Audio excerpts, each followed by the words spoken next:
بسم اللہ الرحمن الرحیم۔ السلام علیکم۔ علمی نشست میں سوالات کے جوابات دیے جاتے ہیں۔ اگر آپ احباب میں سے بھی کوئی سوال کرنا چاہیں تو سوال کر سکتے ہیں۔ ایک سوال کیا گیا، تجدید نکاح میں گواہ ضروری ہے؟ جی ہاں، تجدید نکاح میں بھی گواہ ضروری ہے، اور گواہ سے مراد یہ نہیں ہوتا کہ مجمع اکٹھا کیا جائے، بلکہ دو مرد ہوں یا ایک مرد اور دو عورتیں، ان کی موجودگی میں ایجاب و قبول کر لیا جائے، نکاح ہو جائے گا۔ ایک سوال کیا گیا، ناک اور کان چھیدنے کی اجرت لے سکتے ہیں؟ جی ہاں، اجرت لے سکتے ہیں، لیکن ایک مسئلہ یاد رکھیے، غیر محرم کو چھونا حرام ہے۔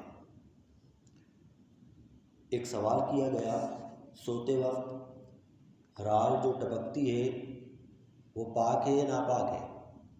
جی ہاں، وہ پاک ہے۔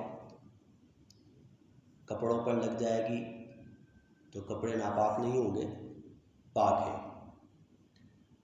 ایک سوال کیا گیا، کیا یہ حدیث ہے کہ مومن کی قبر جنت کے باغات میں سے ایک باغ ہے؟ دیکھیں، یہ الفاظ تو ہمیں حدیث میں نہیں ملے۔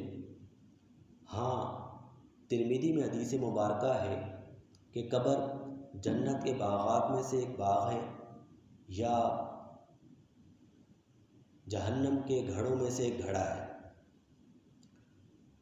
اور ظاہر سی بات ہے مومن کی قبر جنت کے باغات میں سے ایک باغ ہوگی اور کافر کی قبر جہنم کے گھڑوں میں سے ایک گھڑا ہوگی۔ تو یہ الفاظ احادیث مبارکہ میں موجود ہیں، لیکن یہ والے الفاظ کہ مومن کی قبر جنت کے باغات میں سے ایک باغ ہے، یہ الفاظ حدیث میں موجود نہیں ہیں۔